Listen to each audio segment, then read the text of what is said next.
반갑습니다. 자, 합장들 하시고요. 자, 발버리신개송하고 시작하도록 하겠습니다. 어머니이신 일체 생명들이 항상 평안하고 행복하기를 바라며 이들을 돕기 위해서 완전한 깨달음을 얻겠습니다. 바로 하시고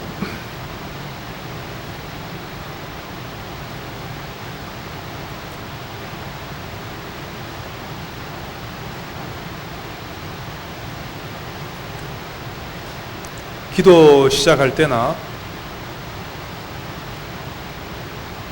방금 전처럼 입증을 할 때 법문을 듣기 전에도 항상 입증을 하지 않습니까? 잠깐 30초 또는 1분 남짓 입증을 하지만 그때도 발언을 하시는 게 좋습니다. 발버리심. 이 발버리심 개송을 한번 생각만 해도 그것이 가장 큰 발언이 됩니다. 그래서 같은 물이라도 뱀이 먹으면 독이 되고 젖소가 먹으면 우유가 되어서 영양을 공급을 해주죠. 그래서 항상 기도를 하든지 참선을 하든지 법문을 듣든지 그래서 어떤 동기를 가지고 어떤 마음가짐으로 법문을 듣는가에 따라서 그 법문의 질이 달라질 수가 있습니다. 그는 법사 스님이 법문을 잘하고 못하고 하고 또 다른 문제입니다. 아무리 삼세 재불이 다 내려와서 그 진리의 법비를 쏟아내린다 해도 여러분들 마음이 닫혀 있으면, 마음이 준비가 안 돼 있으면 아무 소용이 없습니다. 그리고 설사 법문이 조금 재미가 없고 조금 그렇게 훌륭하지 않다 하더라도 여러분들이 어떤 마음가짐으로, 어떤 마음가짐은 물론 보리심의 마음이겠죠. 방금 했던 보리심의 마음을 가지고 그런 동기를 가지고 법문을 들었을 때는 그 별것 아닌 것 같은 말 가운데 왜 그런 경우가 있습니다. 한두 마디 탁 이렇게 꽂히는 게 있습니다. 왜 그런 경우들 있지 않습니까? 무심코 지나가듯이 들은 말 또는 TV에서 광고에서 나오는 말 한마디가 갑자기 탁 꽂히는 경우가 있습니다. 그런 게 다 법문입니다. 불보살님들이 그런 식으로 여러분들에게 법문을 해주고 계시는 겁니다.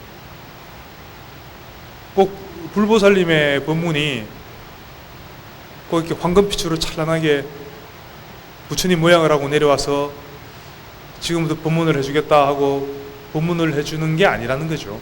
그럴 수도 있겠지만 항상 여러분들 일상생활 중에 법문의 길은 항상 열려 있습니다. 불보살님들은 항상 법문을 하고 계십니다. 단지 우리가 그것을 못 알아듣고 못 알아보고 있는 것 뿐입니다. 그럼 어떻게 하면 그것을 알아듣고 알아볼 수 있느냐? 마음에 항상 옅법한 마음, 옅법한 마음이라는 건 보리심의 마음.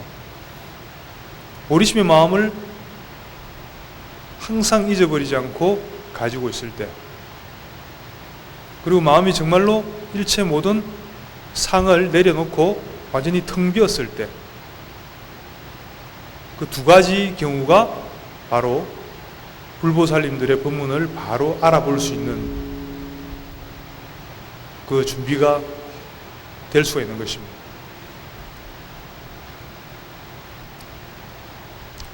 그래서 늘상 강조를 드리는 말씀이지만, 많은 법문을 듣고 공부를 하시는데 혹시 다 잊어버리시더라도 이 보리심의 마음, 발보리심의 이런 마음을 가지고 이 한 가지만 기억하신다면 그 한 가지에서 또 만법이 모든 부처님의 공덕이 거기서 나오기 때문에 좋은 인연들이 다시 이어질 수가 있는 것입니다.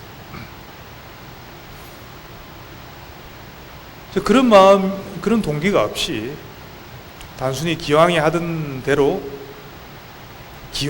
대로라는 것은, 우리 중생심이라는 것은 그 기본 바탕은 아상입니다. 아상. 내 것. 나를 위하여, 내 것을 위하여, 내 것을 지키기 위하여. 이런 마음, 이런 동기를 가지고 항상 공부를 하든지 매사에 임한다면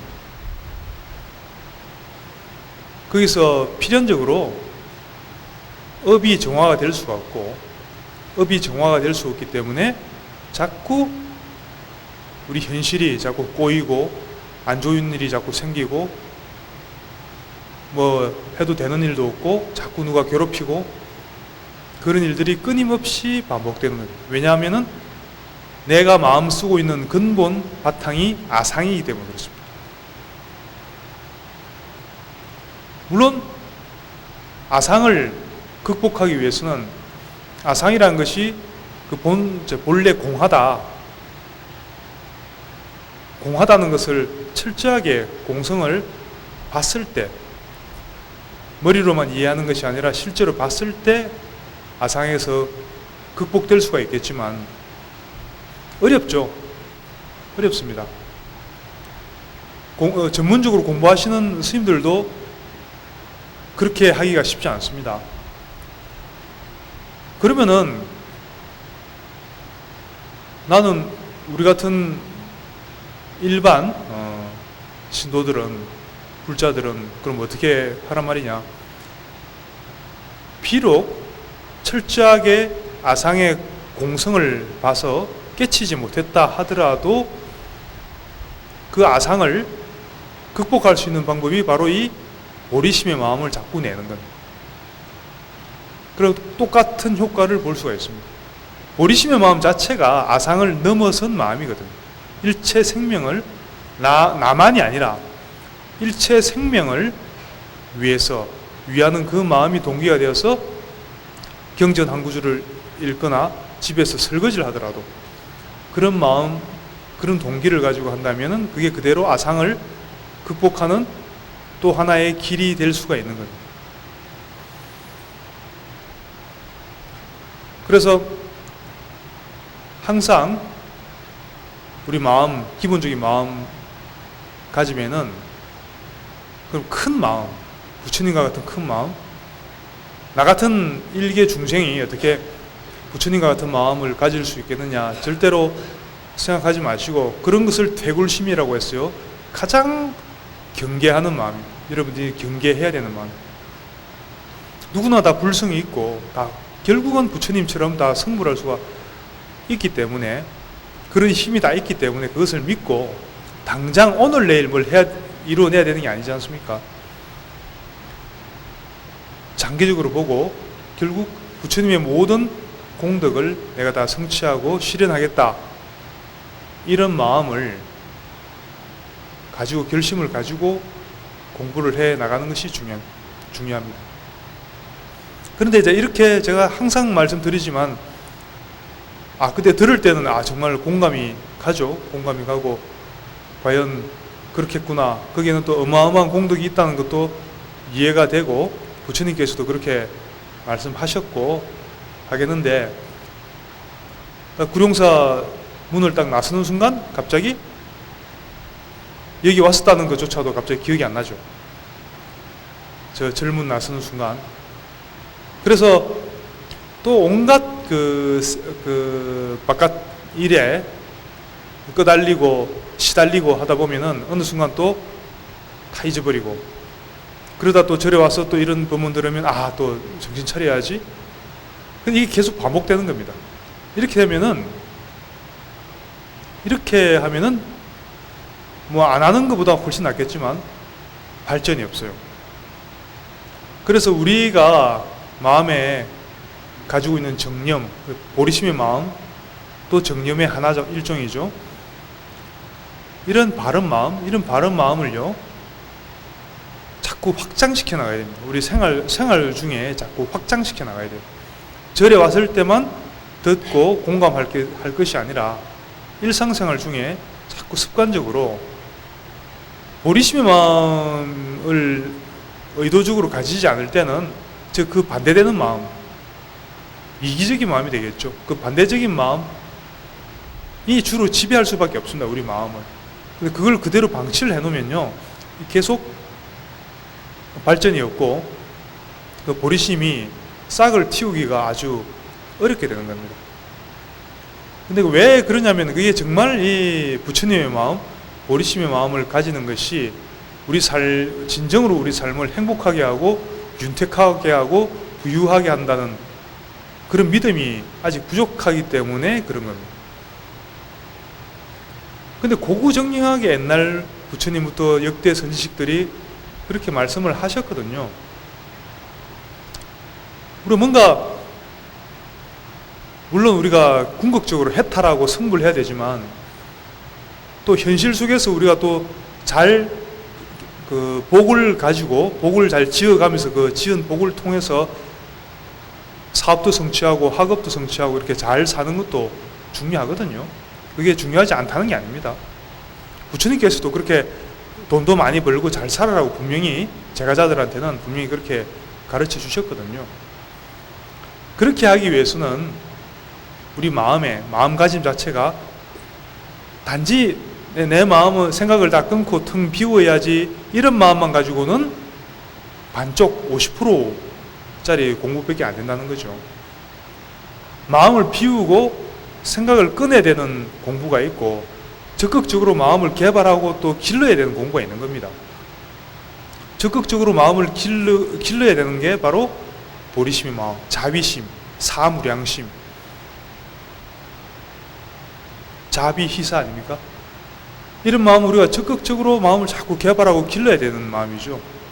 그럼 이 자비희사, 사무량심, 그냥 쉽게 그냥 자비심이라고 해도 됩니다. 자비심의 마음을 자꾸 길러야 되는 이유는 저번에 몇 달 전에 한번 법문 시간에 말씀드렸지만 물론 그 상대방한테도 도움이 되겠지만은 첫째로 내 자신에게 어마어마한 복이 오게 되어 있어요.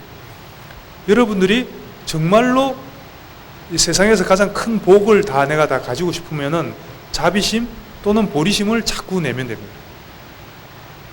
정확하게 그 마음을 내는 만큼 큰 복이 나에게 들어오게 되어 있습니다. 복 짓는 것도 그것만한 보리심 또는 자비심만한 그 공덕이 있는 게 없습니다. 그 외에 온갖 잡다한 것들은 그야말로 아주 조그만 일시적인 복덕밖에 될 수가 없지만은 보리심 혹은 사무량심 같은 이런 마음을 적극적으로 개발했을 때는 우리가 왜 그걸 사무량심이라고 하겠습니다. 무량심, 무량하다, 끝이 없다는, 무한하다. 무한하다는 그 마음 자체가 무한하다는 뜻도 있지만은 그 마음을 했을 때 받을 수 있는 복, 그 공덕도 무궁무진하다는 얘기입니다. 무한하다는 얘기입니다. 이런 거를 여러분들이 실제로 경험을 해보셔야 돼요. 경험을.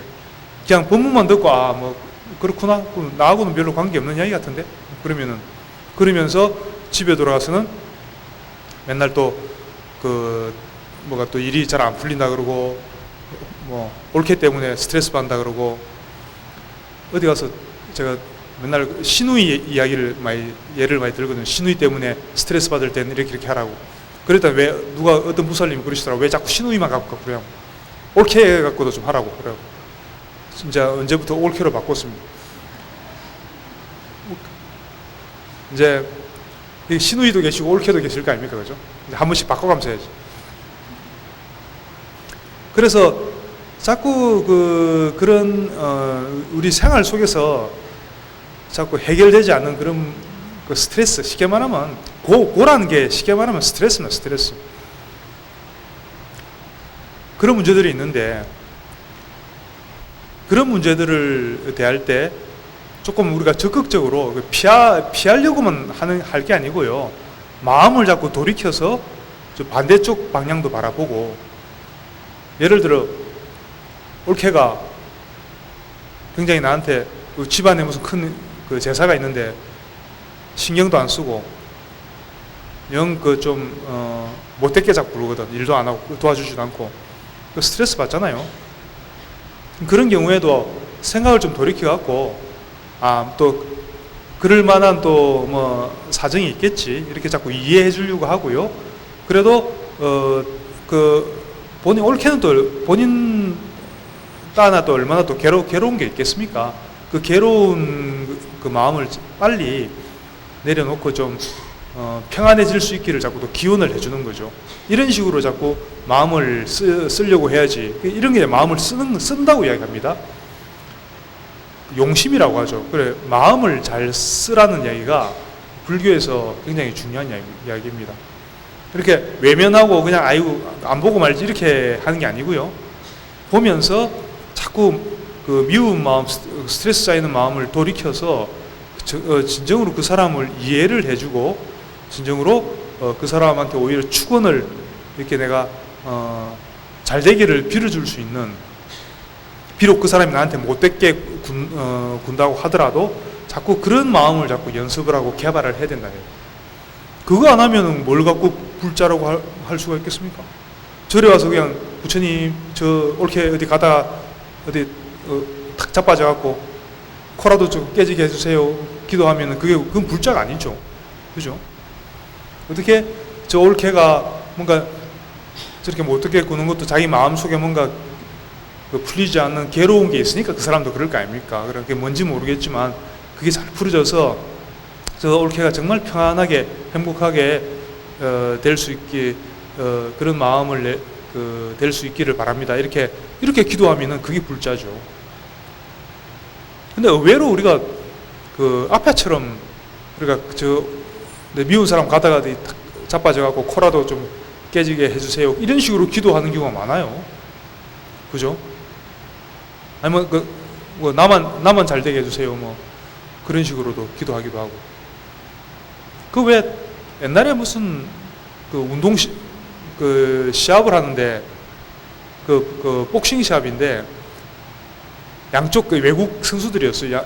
선수들이 딱 시합 시작하기 전에 딱 나오잖아요. 나올 때 이렇게 둘 다 아마 가톨릭 신자인가 봐. 둘 다 이렇게 탁 성호를 걷고 탁 나오더라고. 만약에 위에서 누군가가 이제 높은 분이 만약에 보고 있다면 참 난감할 것 같아요.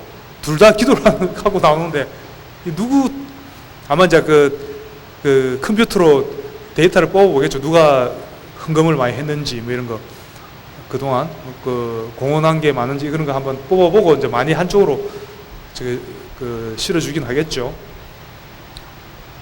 근데 우리가 살다 보면은 이제 그렇게 너무 남 생각 안 하고 나 혼자만을 생각하고 그런 게 바로 이제 기본 바탕이 아상이라는 겁니다. 우리 따로 보리심을 내지 않고 따로 아상이 공하다는 공부를 하지 않고 반야죠. 반야 공부도 하지 않고 보리심도 내지 않는 상태에서는 누구나 아상을 바탕으로 마음을 낼 수밖에 없게 되어 있습니다. 우리 중생심의 마음 구조 자체가 그렇게 생겨 있습니다. 그래서 중생인 거죠. 다른 게 아니고. 그래서 그 아상을 바탕으로 한 마음을 내다 보니까 결국은 어떻습니까? 악업이 자꾸 정장이 되고 장기적으로 봤을 땐 악업이 정장되니까 결국은 고통스러운 일이 자꾸 정장되는 겁니다. 그 악업의 근본이 바로 아상입니다. 아상. 그래서 이 아상을 녹이는 법은 보리심의 마음 또는 사무량심, 자비심이죠. 자비심을 자꾸 내고 부지런히 개발을 해야 되는 겁니다. 특히 어떨 때? 실제로 올케가 나를 괴롭힐 때. 근데 어떤 사람들은 절에 가서 요즘은 이게 자비관 관련된 수행법들이 많이 프로그램으로 하는 데 많습니다. 근데 다 자비 열심히 음악 탁, 그 아주 감동적인 음악 나오면서 탁 자비심을 열심히 하잖아요. 근데 딱 집에 가서 올케가 전화다고 하면 바로 짜증이 탁 나면서 자비심은 무슨, 너 만나면 죽었어 이러면서 이제 또 그런 마음이 바로 팍 일어나잖아요. 그럼 그 자비가 뭐하러 합니까, 자비가? 물론 그렇게라도 하는 게 좋습니다. 안 하는 것보다는 하는 게 좋은데, 실제로 부닥쳤을 때 그게 이제 되어질 때 그게 의미가 있는 거죠. 실질적인 의미가 있는 겁니다.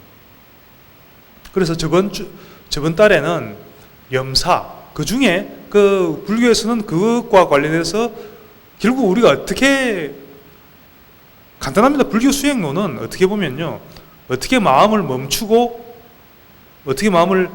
멈추고 쉴 것이냐고 한 가지하고, 또 한 가지는 어떤 마음을 자꾸 내고 자꾸 개발할 것이냐, 어떻게 마음을 쓸 것이냐, 두 가지입니다.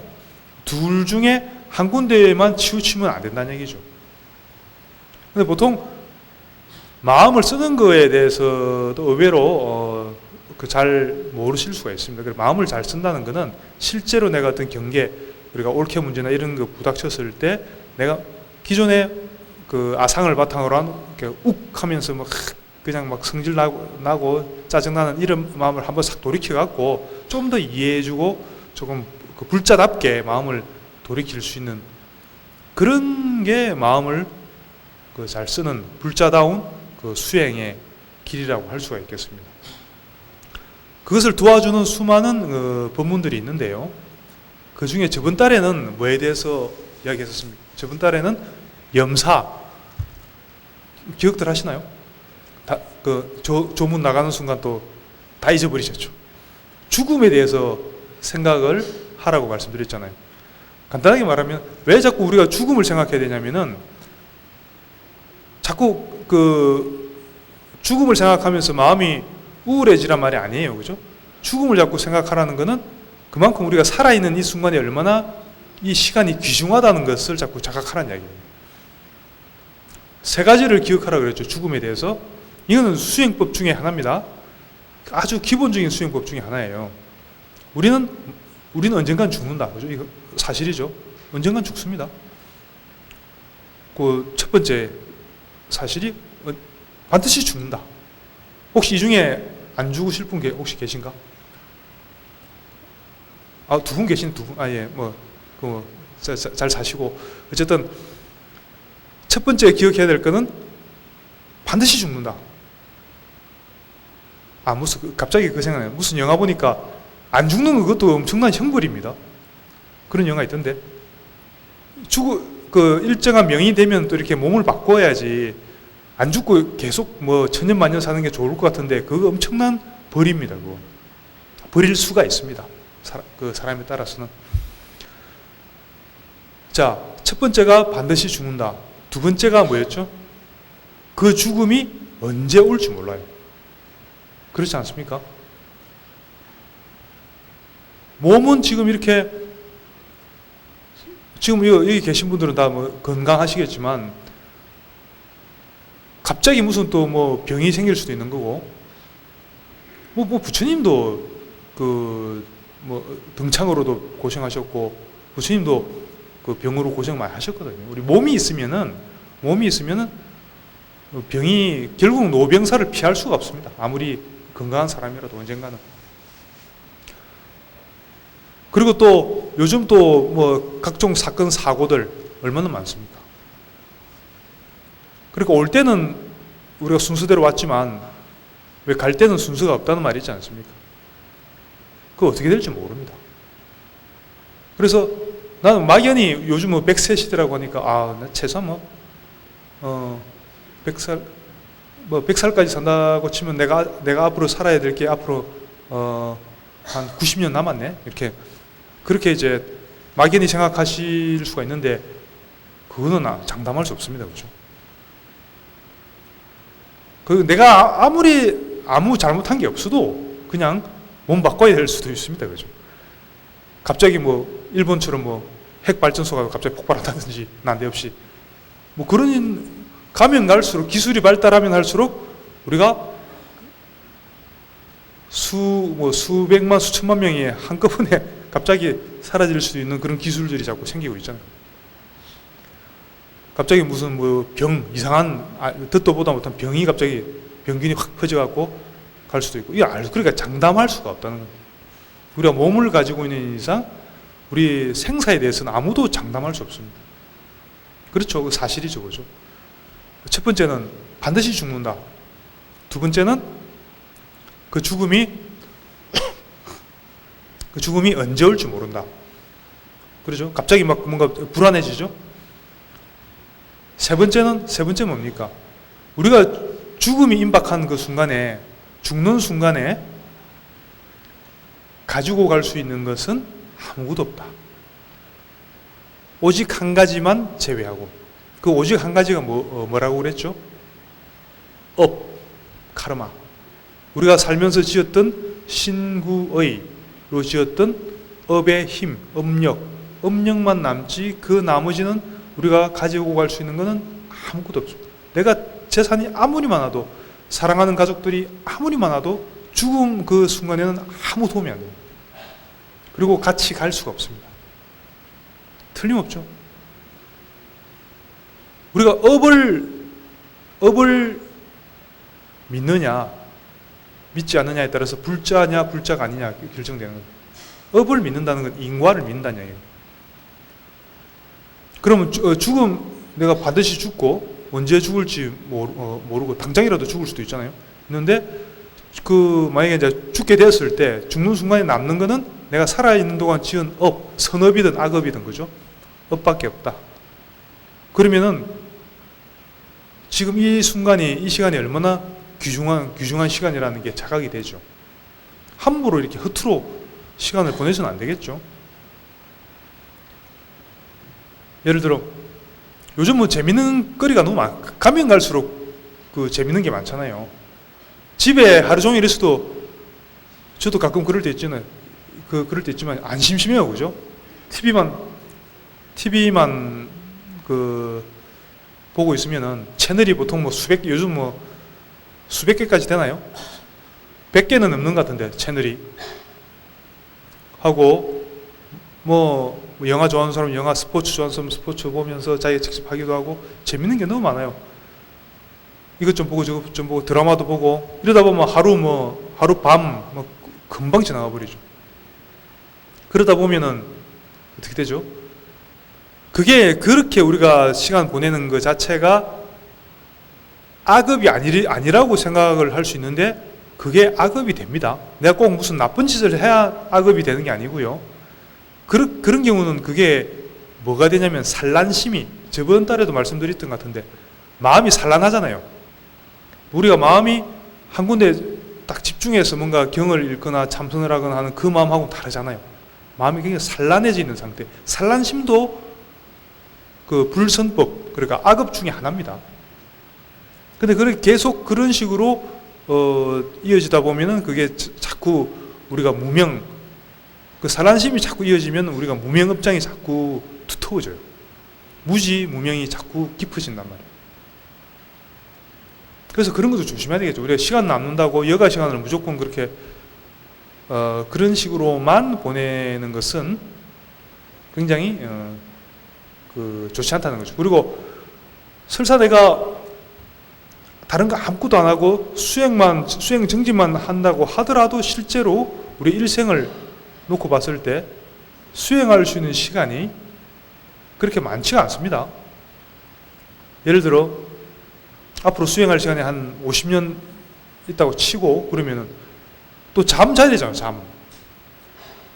밥 먹어야 되잖아요. 얼마 전에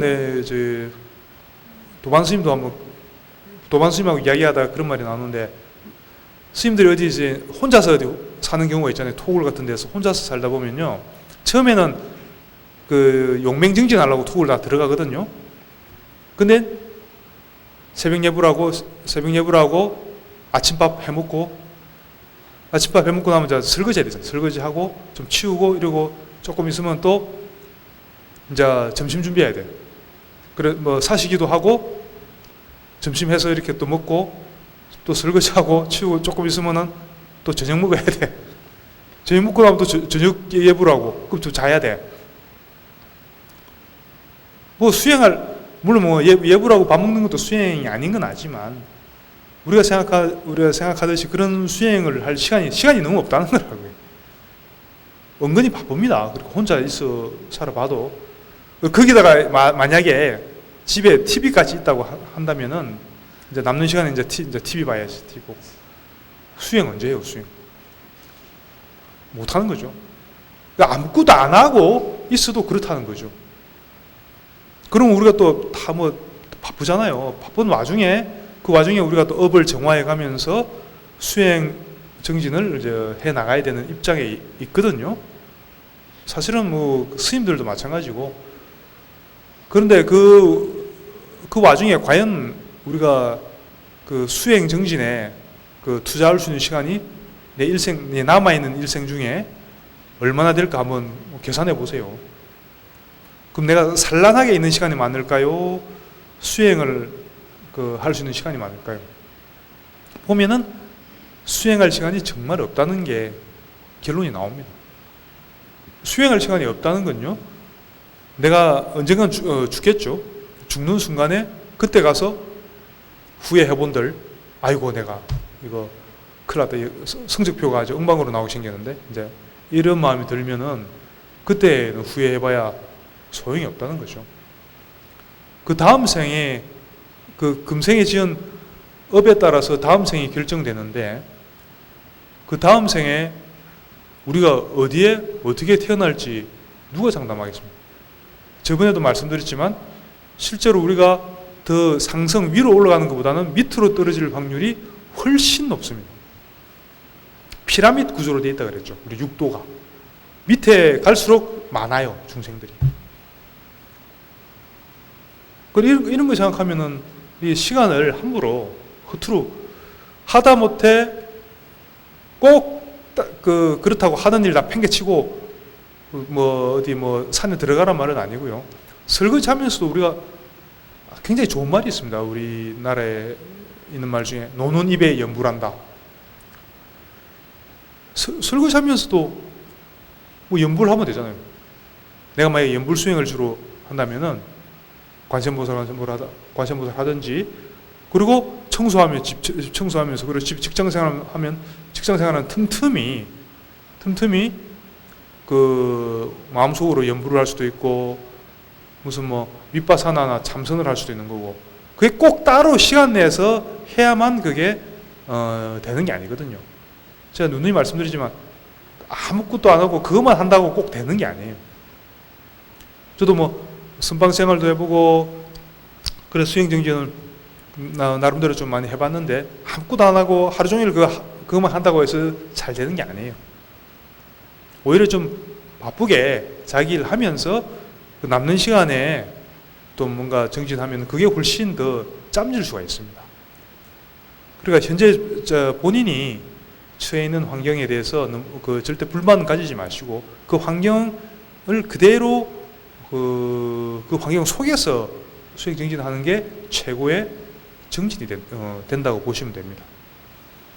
그래서 지금 이 귀하게 인간의 몸을 가지고, 건강한 인간의 몸을 가지고, 그것도 그 부처님의 법을 만나서 수행 정진하고 있다는 그 자체를, 사실을 굉장히 감사하게 생각을 해야 되고요.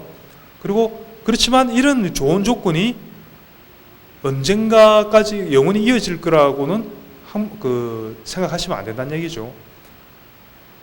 왜냐하면 그 업에 의해서 우리가 태어나는 환경이 결정되기 때문에, 자칫 내가 방심을 해서 선업보다 악업을 더 많이 짓게 된다든지 이렇게 되면요, 그게 비대에 혹시는 다음 생에 그게 굉장히 안 좋은 조건으로 떨어질 수도 있다는 얘기입니다.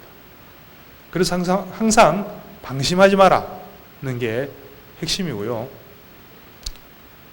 그 스가모니 부처님께서도 열반경에 보면은 그 열반하시기 직전에 딱 이제 바로 가시기 직전에 하셨던 말씀이 방일하지 마라고 하셨다고 그래요. 불방일. 방일하지 마라는 거는 내가 본인이 무슨 수행을 하고 있든지 간에 그 수행을 절대 놓치지 마라. 게으름 피우지 마라는 얘기죠. 단순히 부지런하게 살아라는 의미보다는 자기가 하고 있는 수행을 연불이면 연불, 화두면 화두, 뭐든지 그 수행에 대한 마음을 딱 잡고 그걸 놓치지 말라는 얘기죠. 그걸 계속 이어지게, 그 마음이 계속 이어지게 하라는 얘기죠. 그래서 그 불방위를 말씀하셨던 거고, 그게 가장 중요한 말씀이라고 생각을 하면 되겠습니다. 그래서 사막도든 삼선치든 어디에 태어나더라도 고통은 있고, 결국은 이러한 어떤 조건적인 어떤 몸을 가지고 조건적인 세계에 태어나는 것에 대해서 완전히 벗어나야 되겠죠. 그 성불의 길로 들어가는 것을 우리의 이제 목표, 지향점으로 삼아야 되겠죠. 그렇지만 당장 우리 현실 속에서 살아가면서 우리 현실에서도 굉장히 잘 풀리고 풍요롭게 풀리면서 또 성불의 길로도 얼마든지 나아갈 수 있다는 것이죠. 그게 바로 불교, 특히 대성불교의 가장 장점이 바로 그런 데 있다는 것입니다. 그러면은 그렇게 이제 염사를 죽음에 대해서 생각을 해서 그런 마음을 내었을 때 거기서 한 걸음 더 나가면요. 그러면 구체적으로 이제 수행의 길에 들어갔을 때 어떤 마음을 먼저 내야 될 것이며 가장 기본적이고 중요한 것이 무엇이냐. 이제 염사도 죽음에 대한 생각도 해보고 하니까 지금 내가 이제 정신 차려야겠다. 정신 차리고 제대로 내가 업장을 정화하고 성불의 길로 제대로 들어가야겠다. 이렇게 결심을 했을 때 가장 첫 번째로 중요한 것은 무엇을 의지할 것인가, 무엇을 의지해서 이 성불의 길을 갈 것인가, 그게 먼저 갖춰져야 되겠죠. 그 무엇에 의지해야 되겠습니까? 불자라면 당연히 삼보, 부처님의 가르침과 그 가르침을 펴는 성가에 귀하고 의지하는 마음이 먼저 있어야 되겠죠.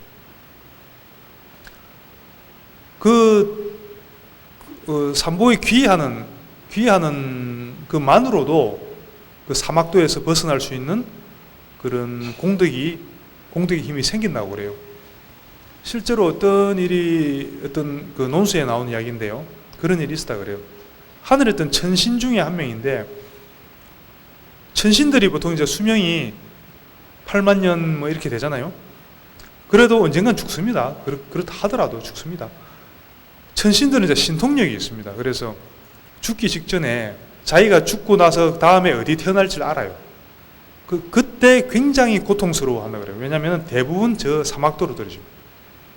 왜냐하면 천신으로 살면서 따로 자기가 복을 안 짓고 보통 복을 누리고만 살잖아요. 천신으로 있을 때는.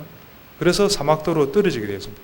근데 이 천신이 딱 보니까 자기가 다음 생에 돼지로 태어나게 딱 되어 있거든.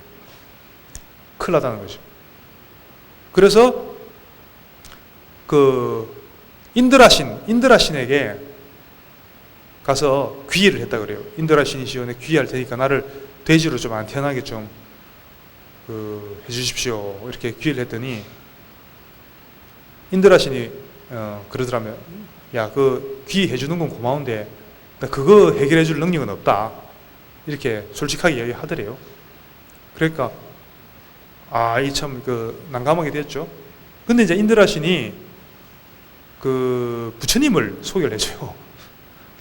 저기 지구에 부처님 스가모니라는 분 계신데 그분한테 가서 귀의하면은 혹시 어떻게 해결될지 모르겠다.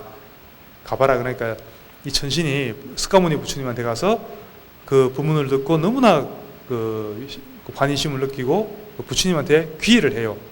그래서 잠깐 하루 잠깐 가서 귀의를 하고 딱 돌아와서 그리고 바로 죽어요.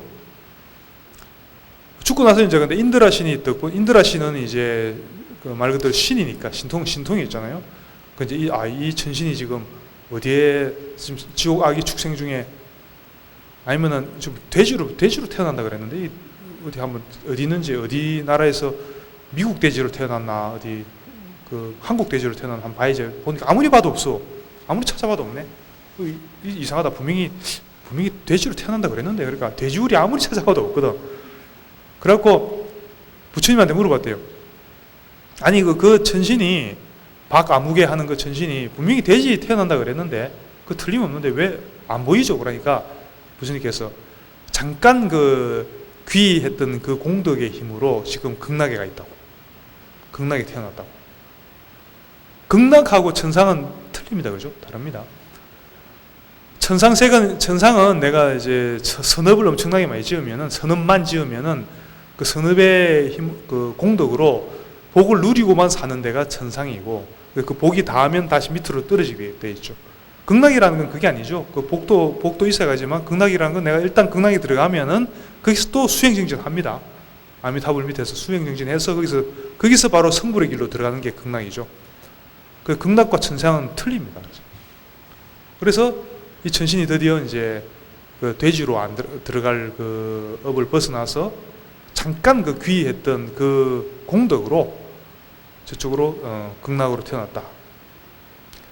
그렇게 이야기했던 게 있고요.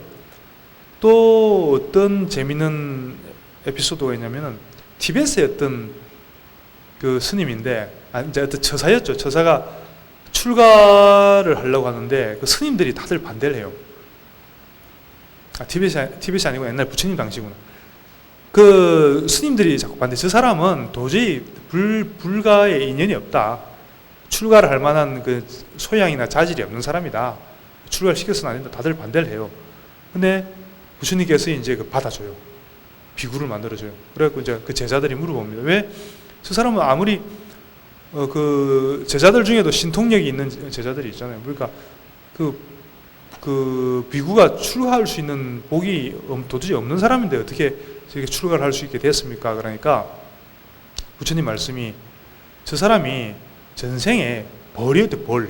이렇게 사람 쏘는 벌이었는데 하루는 그쪽 지방에 홍수가 났대. 홍수가 나서 이제 막 떠내려가고 있는데 어디에 있었냐면, 떠내려가는데 그 소똥이 물 위에 떠서 가는데 소똥 위에 이렇게 앉아서 갔대요. 벌이 앉아서 같이 떠내려가고 있다가 그 앞에 마치 무슨 불탑, 살이 모시는 탑이 하나 있었는데 그 소똥이 어떻게 물살에 따라가다가 탑을 이렇게 한 바퀴 돌고 내려갔대요.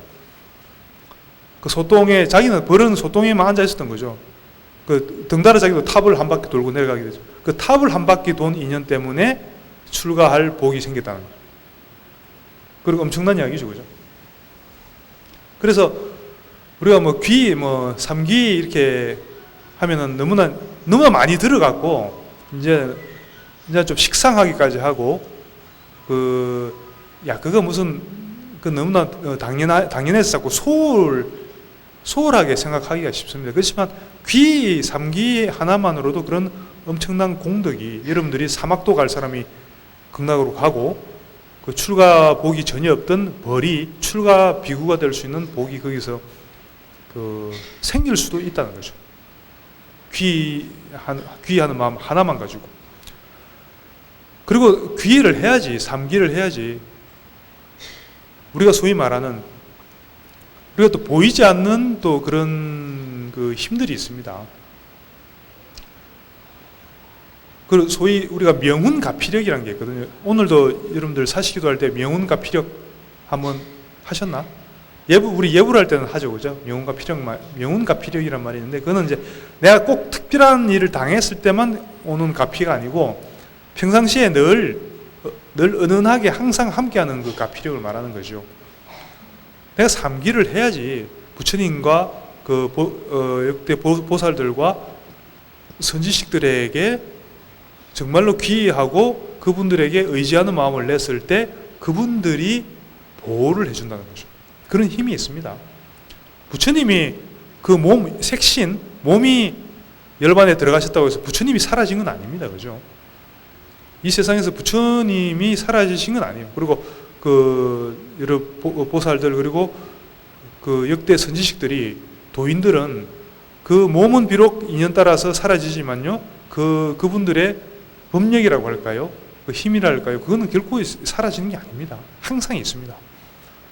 그래서 그 힘의 그 법력에 의해서 항상 우리가 보호를 받고 지금도 이렇게 공부를 할 수가 있는 겁니다. 정말로 여러분들이 그런 그 역대 불보살들과 선지식들의 가피를 항상 평상시에도 늘상 그분들의 그 가호를 가피를 받으면서 그 일상생활이나 수행생활이나 항상 원만하게 잘 성취하기 위해서는 항상 그분들에게 기이하고 감사하는 그 마음이 가장 기본이 바탕이 돼야 된다는 거죠. 너무나 당연한 이야기죠. 그분들이 설법하신 거잖아요. 다 가르쳐 놓으신 거잖아요. 그러니까 그분들의 가르침으로 우리가 공부를 하고 있잖아요. 당연히 그분들을 자꾸 생각하고 감사하고 의지하는 마음을 자꾸 내는 것은 너무나 사실은 당연한 이야기입니다. 당연한 얘기지만 우리가 자꾸 놓칠 수 있는, 놓치고 그 놓침으로 해서 그 여러 가지 그 혜택을 못 받는다 그럴까요? 그럴 수 있는 그 요소들이 있다는 얘기죠. 보통 귀의할 때도 근데 그 사람의 그 근기에 따라서 귀의하는 이유도 좀 다르다 그러네요. 이건 경전에 나오는 말입니다. 내가 사막도에 지옥아기 축생에 태어나는 것이 너무나 두려워서 지옥아기 축생 가기 싫어서 부처님께 삼보에 귀의하는 사람들이 있어요. 그런 사람들을 우리가 보통 성문성의 단계라 그래요. 성문영각 보살, 삼성 많이 들어보셨죠? 보통 우리가 소성이라 그래요. 소성의 단계. 성문성의 단계라고 하고, 또 그보다 약간 차원이 높은 거는 내가 윤회계, 육도 윤회에서 내가 완전히 벗어나겠다. 육도 윤회 난 더 하기 싫다. 완전히 벗어나서 난 열반에 머물겠다. 이런 마음을 가지고 삼보에 귀의하는 사람들은 우리가 연각이라고 해요. 연각. 성문연각은 다 우리가 보통 소성이라고 하죠. 성문연각. 근데 이제 보살은 뭐냐면은 똑같이 귀의를 하더라도 이 동기가 지금 다르냐. 동기가 귀의하는 이유, 동기가 틀리잖아요. 보살은 뭐냐면 일체 중생이 윤회계의 고통 속에서 머무는 것을 안타깝게 여기는 자비심을 가지고 일체 중생들을 다 같이 해탈시키기 위한, 다 같이 해탈하기 위한 이런 이유, 이런 동기를 가지고 삼보에 귀의하는 사람을 우리가 보살이라고 해요. 알겠죠, 보살님들? 그러니까 우리가 여러분 그러면은 보살님들, 그러니까 우리 거사님들은 또 섭섭할 수도 있는데 우리가 다 보살들이죠, 그죠? 다 보살. 원래 보살이라는 거는 이제 아시겠지만 이렇게 그 성별의 구분이 없는 겁니다. 그래서 우리가 기왕이면은 여러분들은 대승불교를 만나서 보살도의 인연을 만나서 지금 이 자리에 있는 거예요. 그래서 물론 성문영각이 틀렸다는 게 아닙니다. 그 사람의 인연이나 근기에 따라서 또 그렇게 갈 사람은 또 그렇게 가야 돼요. 그래서 그거를 틀렸다거나 그걸 부정하는 게 아니고 그런 것도 있다는 것을 알고 있고요. 여러분들은 기왕이면 이제 큰 길, 대승의 길을 만났기 때문에 보살의 마음, 결국 보리심의 마음이죠. 보리심의 마음을 자꾸 내서 큰 복을지어도 크게 짓고 큰 공덕을 성취하라는 그런 말씀이십니다. 근데 이제 이렇게 귀의하라는 말이 뭘까요? 항상 믿고 의지하라는 말은요, 예를 들어 그런 사람들을 좀 많이 봤습니다. 절에 와서 맨날 삼기가 그거잖아요. 삼기하고 하면서도 뭔가 좀 집안에 어려운 일이 생겨. 그럼 어디 쫓아가죠? 어디 용하다는 데 막 쫓아가요. 여러분들 그 중에 그렇게 많이 가본 사람들 있나요? 보니까 2, 4, 6, 8, 9명이지, 9명. 한 번 가봤다. 나는 상습적으로 간다. 2명. 근데 그런 마음은 사실은 이해는 하지만, 인간적으로 이해는 하지만, 그게 귀의하는 마음은 아니죠. 귀의라는 게 뭡니까? 그런 일이 있을수록 부처님한테 자꾸 귀의하고, 부처님한테 묻고, 부처님한테 의지를 해야죠. 왜 자꾸 엉뚱한 데 가고, 무슨 도사니, 무슨 많더만요. 그러니까. 그것도 어떻게 또 그 바닥도 보니까 또 용하다는 사람들, 유명한 사람들도 따로 있더라고 보니까. 그 용한 사람들은 왜 또 그러고 살고 있는지 몰라도 왜 그래 잘 본다면서 자기가 좀 대박 나왔고 좀 그렇게 좀 살지. 또 자기는 또 그래 못하더라고 또. 그래서 그런 것도 있고, 그러면 그건 귀의하는 마음이 철저한 불자가 아닙니다. 그죠? 조금 특히 어려운 일이 닥쳤을 때가 어떻게 하는지, 본인이 어떻게 하고 있는지 보면 알 수 있잖아요. 그리고 또 절에 가더라도 대웅전이나 대적광전이나 큰 법당에 가서 또 귀의하고 기도하셔야지, 또 뭐 산신이나 용왕이나 그런 데 또 귀의하는 사람들이 있어요. 많죠, 그죠? 그러면은 예를 들어 절마다 산신각이나 칠성각이나 다 있잖아요. 그거는 거기 가서 귀의하란 말이 아니고, 그분들도 우리가 이제 대우를 해드리는 거죠.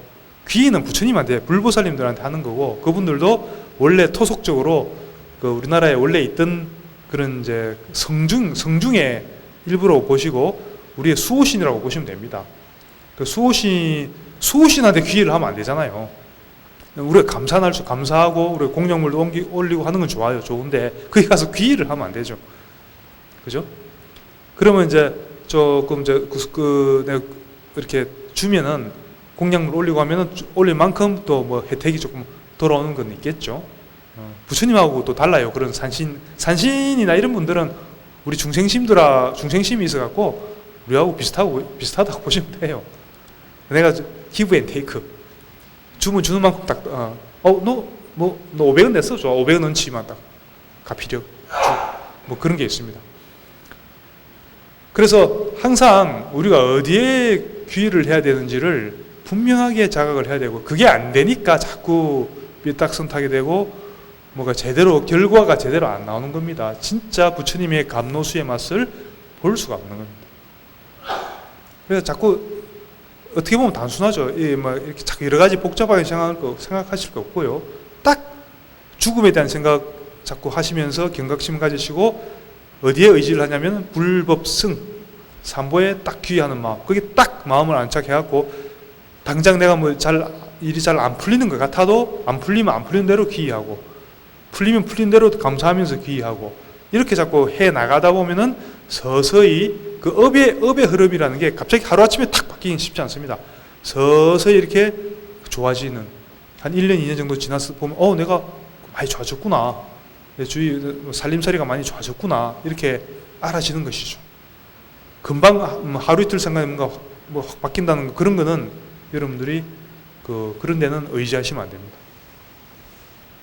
그래서 오늘은요, 또 전반적인 이야기들, 그런 죽음에 대한 생각, 염사법에 대해서 말씀드렸었고, 그리고 이제 한 걸음 나아가서요, 본격적으로 우리가 그 수행정진해서 성불의 길로 가는 데 있어서 뭐가 가장 기본이고 중요하냐? 삼보에 의지한다는, 산신이나 무슨 장군, 무슨 도사한테 귀의하지 마시고 의지하지 마시고, 항상 그 불법승, 삼보에 딱 귀의하고 의지하는 그 마음을 절대로 여러분들은 흔들려서는 안 되고, 그게 바탕이 돼야 된다.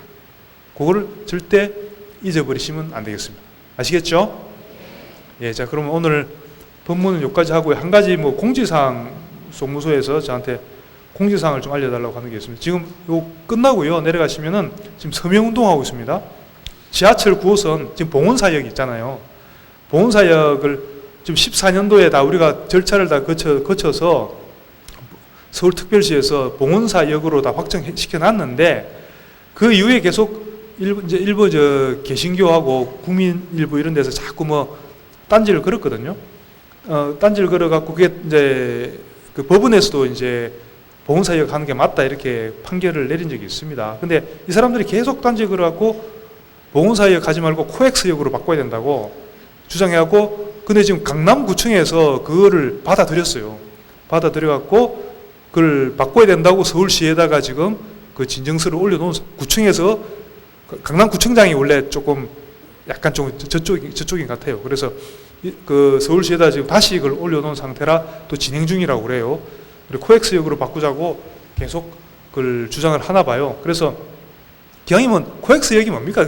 그래도 역사와 전통이 있는 봉원사가 벌써 얼마나 오래됐는데, 그죠?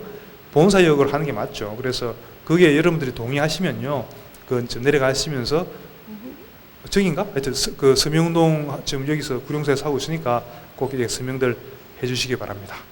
자, 합장하시고 자, 발버리시 계속 한번 하고 본문 마치겠습니다.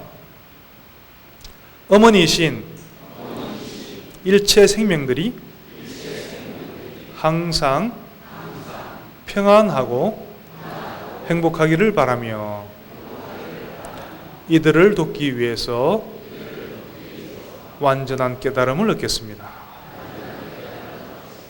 네, 승불하십시오.